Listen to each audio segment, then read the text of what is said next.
అవును బాబాయ్, ఎవరు బతుకులు వాళ్ళు బతుకుదాం. మనల్ని ఇబ్బంది పెట్టాలని చూస్తే మాత్రం ఊరికే ఉండవని వాళ్ళకి బాగా తెలుసు.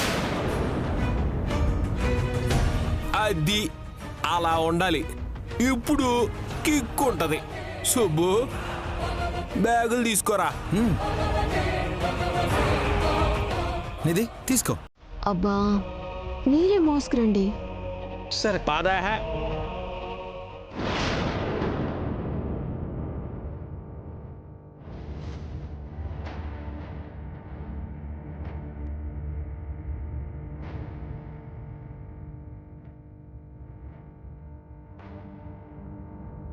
సుబ్బుగాని చూసావక్క, ఆడిని కూలోని చేశారని కూడా తెలుసుకోలేకపోతున్నాడు.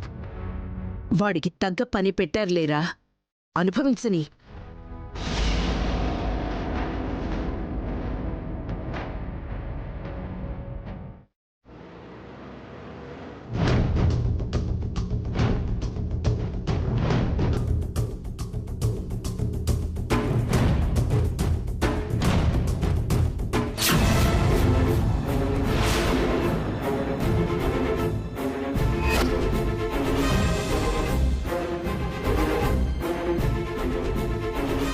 నిధి, ఏ నిధి,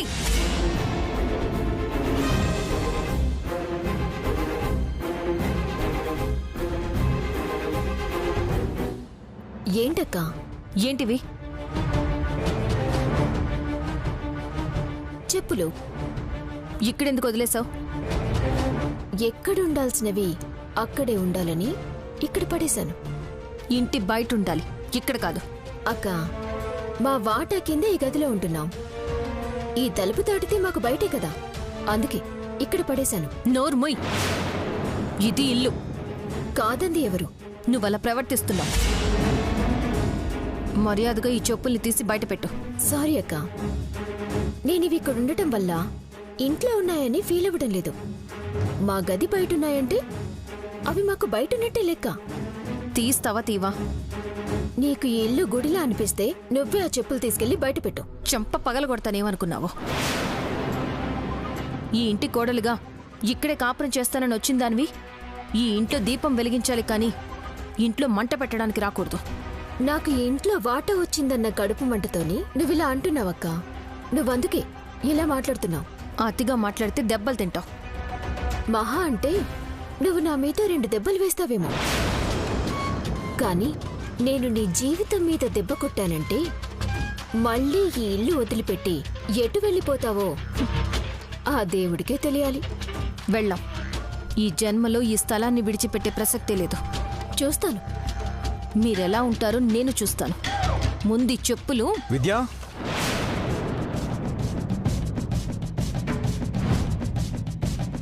విద్యా,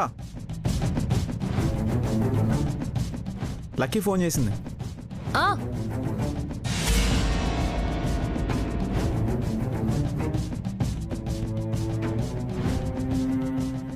వీడియో కాల్ చేసింది చూడు. లక్కీ, అత్తయ్య, ఎలా ఉన్నావమ్మా? బాధపడుతున్నాను అత్తయ్య. ఎందుకమ్మా? అమ్మ తిట్టిందా? మరెందుకమ్మా బాధ? చెప్పు తల్లి. అత్త, తాతయ్య. తాతయ్య? తాతయ్యకి ఏమైంది? బానే ఉన్నారు కదా? ఎలా ఉన్నాడో ఎక్కడున్నాడో నువ్వే చూడత్తయ్య.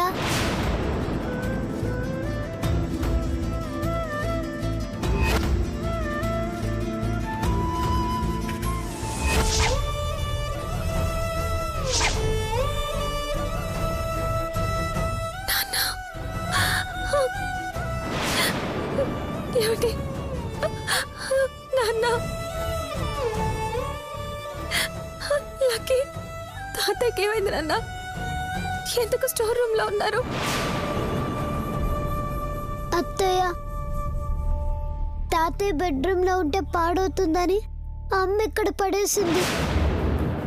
తాతయ్యని ఇక్కడ చూస్తుంటే నాకు ఏడుపు వచ్చేస్తుంది. లక్కీ, నేను ఇప్పుడే వస్తున్నానమ్మా, వచ్చాక మాట్లాడుకుందాం. అలాగే అత్తయ్య. ఏమండి, నేను అర్జెంటుగా మా ఇంటికి వెళ్ళాలి. పద విద్య, నేను వస్తాను. పద.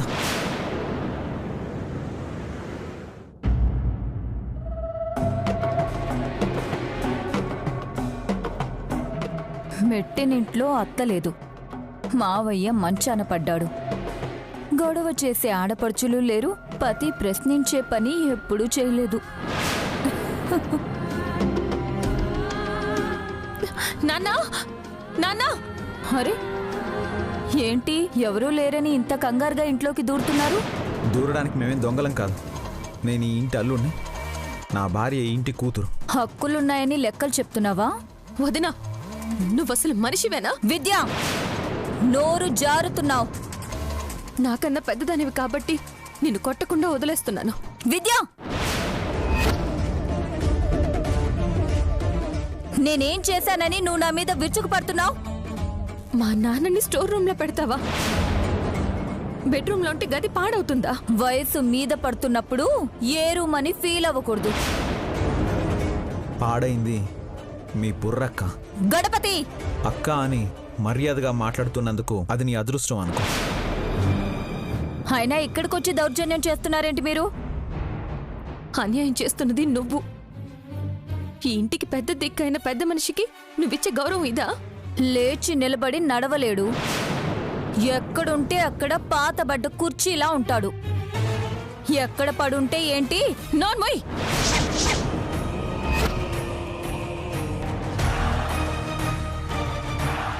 వయసు మీద పడితే ఇన్నేళ్ళు మీ అందరి జీవితాన్ని ఉద్ధరించిన అతన్ని ఇంత చులకనగా చూస్తావా? తప్పు చేస్తున్నావు వదినా. తప్పు తెలుసుకుని సరిదిద్దుకోకపోతే చాలా నష్టపోతావు సిస్టర్. హే, ముందు మీరిద్దరూ బయటికి నడవండి. బయట నుంచి వచ్చింది నువ్వు, నా తండ్రి కడుపున పుట్టి పెరిగిందాన్ని నేను. ఓహో అలాగా, కోడల్ని కాబట్టి పూటకి 2 ముద్దలు పెడుతున్నాను. గోరు ముద్దలు తిని పెరిగిన నువ్వు ఆయన కంట పడితే వచ్చావా తల్లి అని ఫీల్ అవ్వడు. నీ మొహం చూపించగానే అసహించుకుంటాడు.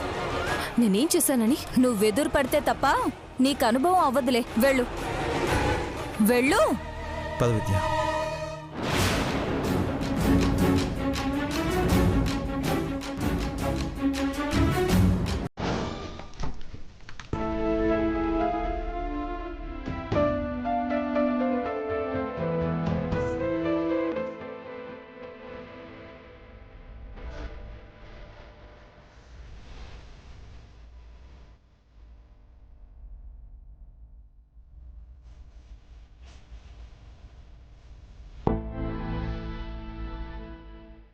నాన్న, నాన్న.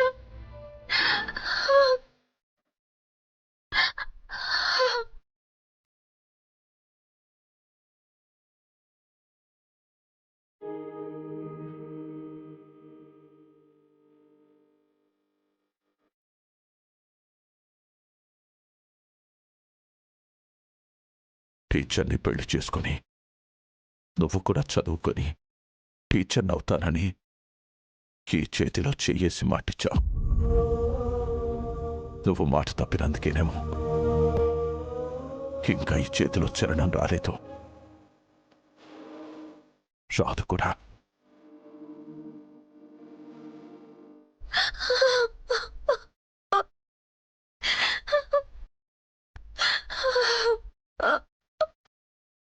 అత్త, నువ్వు స్కూల్లో ఎలా పనిచేయడం తాతయ్యకి నచ్చలేదు.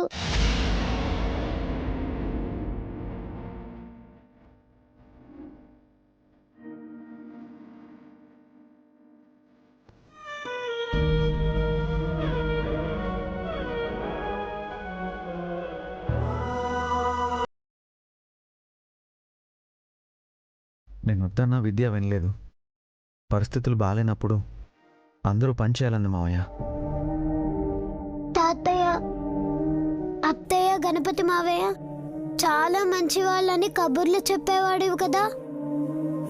ఇప్పుడు ఎందుకు వాళ్ళు వచ్చినా కూడా నువ్వు మాట్లాడట్లేదు?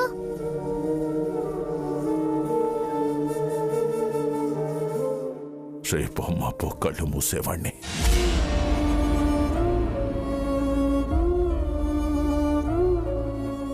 అలాంటప్పుడు వాళ్ళ వైపు చూసి బాధపడటం ఎందుకు లక్కీ? నాన్నా, నాన్నా, ఏం నాన్నా, మేమంతా కాని వాళ్ళం అయిపోయావా? అడుగుతున్నారు కదా తాతయ్య, సమాధానం హే చెప్పు. నువ్వు నోరు మూయ్. నీ వల్లే వీళ్ళు ఇక్కడికి వచ్చారని అర్థమైంది. పెద్ద కూతురి మొహం కూడా చూడకూడదు అనుకున్న మావయ్యని ఎందుకు ఇబ్బంది పెడతారు మీరు? అదేంటి నాన్న, మీరంత మాట అన్నారా?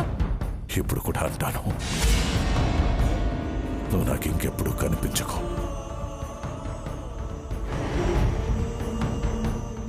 ఎక్కువ శ్రమ కూడా అక్కర్లేదమ్మా. కొద్ది రోజులైతే నేనే ఉండను. అయ్యో నాన్న, నాన్న అలా మాట్లాడకండి నాన్న. మావయ్య అలా మాట్లాడితే మీ ఆరోగ్యం ఇంకా పాడవుతుంది. మనసులో ఏమీ పెట్టుకోకుండా మా ఇంట్లో కాలు పెట్టండి. మిమ్మల్ని పసిపిల్లాళ్ళలా చూసుకుంటాం. నేనెక్కడికి రాను. ఈ ఇంటి గడప కేవలం నా శవం మాత్రమే దాటుతుంది. మావయ్య నాన్న,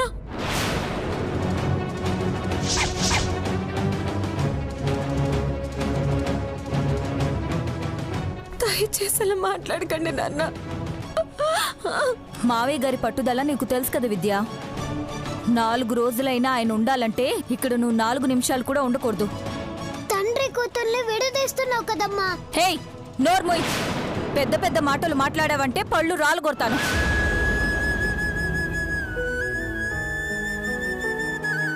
మావయ్య ఈ ఒక్కసారికి మా మాట వినండి.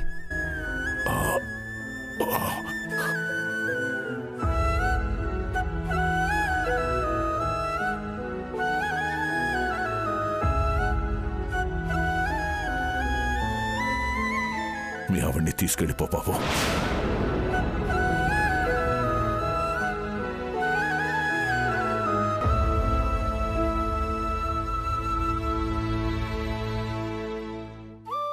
నాన్న, నన్ను వెళ్ళమని చెప్పొద్దు నాన్న, నన్ను వెళ్ళమని చెప్పొద్దు నాన్న. ప్లీజ్ నాన్న, వెళ్ళమని చెప్పొద్దు.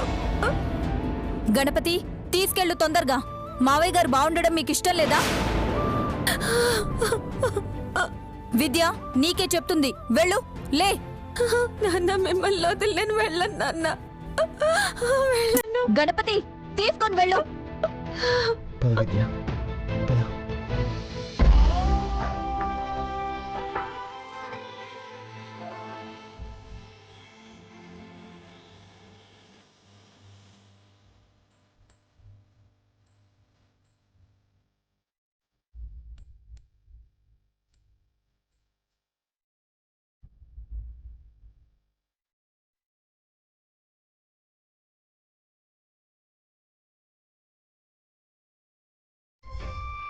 అత్తయ్య, అత్తయ్య, ఆగు.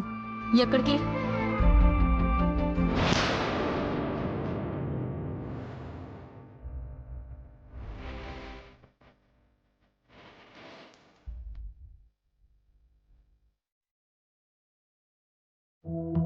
నాన్న అలా చూడలేకపోతున్నానండి. కోపం, బాధ ఈ రెండిట్లో ఏదో ఒకటి తగ్గితే తప్ప మనం చెప్పేది ఆయనకు అర్థం కాదు విద్య.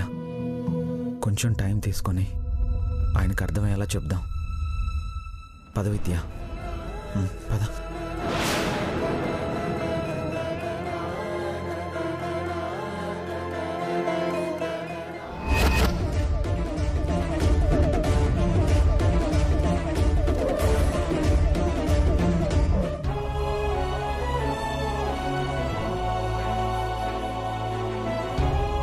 విద్య, బావా ఎప్పుడొచ్చారు?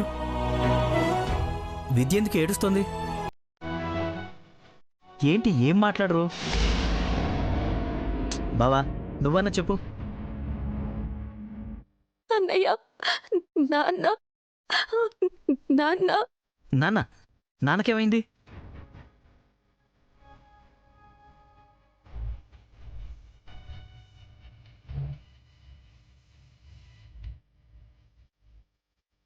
పెద్ద కూతురి మొహం కూడా చూడకూడదు అనుకున్న మావయ్యని ఎందుకు ఇబ్బంది పెడతారు మీరు? గణపతి తీసుకెళ్ళు తొందరగా. మావయ్య గారు బాగుండడం మీకు ఇష్టం లేదా?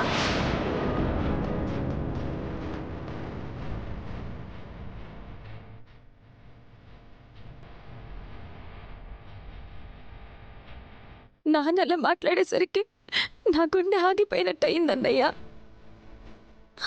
ఎంత కష్టం వచ్చినా ఏ రోజు కృంగిపోని మనిషి ఈరోజు నా వల్ల ఇలా అయిపోయారంటే నీ నుండి ఏం ప్రయోజనం అన్నయ్యా? ఇదంతా నీ వదిన రాక్షసు వల్ల. ముందు దాన్ని 4 పీకితే అన్నయ్య వద్దన్నయ్య, ముందు నాన్నకి మంచి ట్రీట్మెంట్ చేయించి ఇదివరకటి మనిషిలా చేయాలి. అప్పుడు అన్నీ మారుతాయి. అలా జరగాలి అంటే నేనే దగ్గరుండి నాన్నని చూసుకోవాలి. అదెలా కుదురుతుందమ్మా? ఆయన నిన్ను దగ్గరికి రానివ్వట్లేదు కదా. ఇప్పుడు ఏం చేద్దామన్నయ్యా?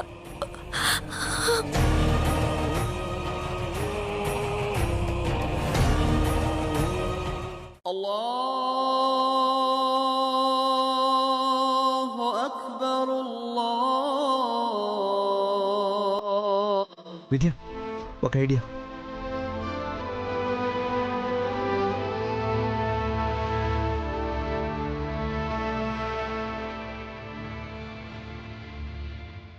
ఓకేనా? ఐడియా బాగుంది బావా. ఏమండి, వెంటనే ఆ ఏర్పాట్లు చూడండి. అలాగే.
పెద్దమ్మ సైరన్లా లేస్తుంది అనుకున్నాను రా, సైలెంట్ అయిపోయిందేంటి? ఇంట్లో పెద్ద కోడలు అండగా ఉన్నప్పుడే బలం పుంజుకునేది. లేదంటే టైగర్ పార్వతమ్మ కాస్త టైలర్ పార్వతమ్మలాగే ఉంటుంది.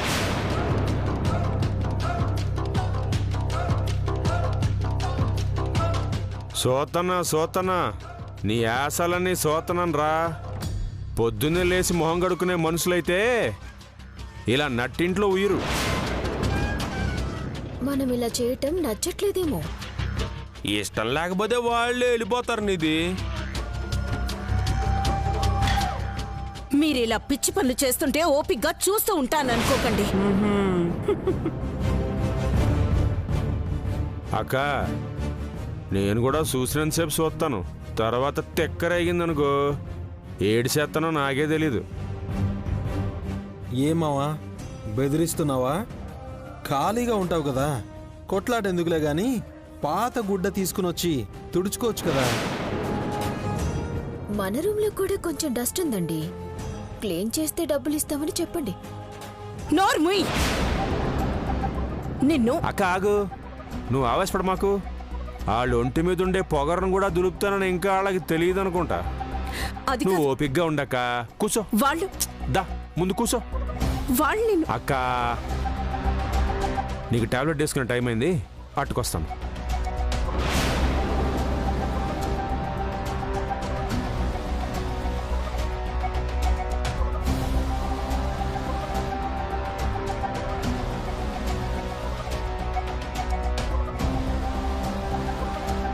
చెప్పులు బయటపడేసినా, నువ్వు నీళ్లు ఉమ్మేసినా ఓపిగ్గా ఉన్నారంటే ఇలా ప్లాన్ ఏటై ఉంటుందిరా?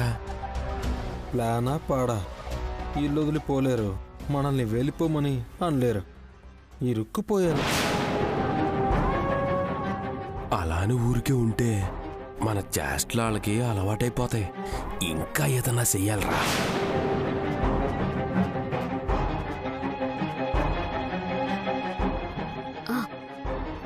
పార్టీ చేసుకోండి. ఏం చేయాలంటే ఎంజాయ్ చేయమంటావేంటి?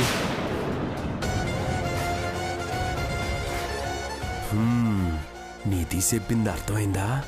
మనమే కాకుండా ఇంకో నలుగురు ఆకతాయిగాళ్ళని ఇంటికి పిలిపించుకొని మందు పార్టీ పెట్టుకున్నావే అనుకో, పెద్దమ్మకి నచ్చని నచ్చకపోని చచ్చినట్టుంటారు, లేదంటే చూడలేక బయటికి దొబ్బేస్తారు.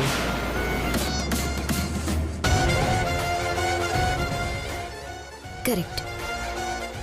ఈ ఇల్లు దేవాలయం అన్న మా అక్క మొహం మాడిపోవాలి. మందు కంపుకి కొంపకి అర్థమే మారాలి. అలాగే చేద్దాం. కానీ ఒప్పుకుంటారంటావా? రేయ్ తమ్ముడు, మనం వాళ్ళ పర్మిషన్ అడగట్లేదురా, మన ఇష్టం వచ్చినట్టు చేస్తాం.